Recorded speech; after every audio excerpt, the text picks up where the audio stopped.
Now we're going to do a 4/2 right cable. So these 4 are going to go over these 2, and we're going to purl the back stitches.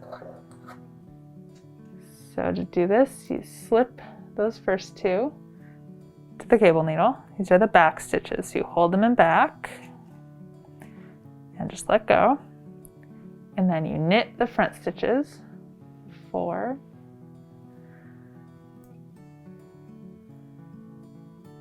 1, 2, 3, 4 front stitches. And then you grab that cable needle, you hold it to work off of it, and we're going to purl those back stitches. So you bring the yarn to the front to purl and just purl them directly off of the cable needle. I kind of pull it across those 4.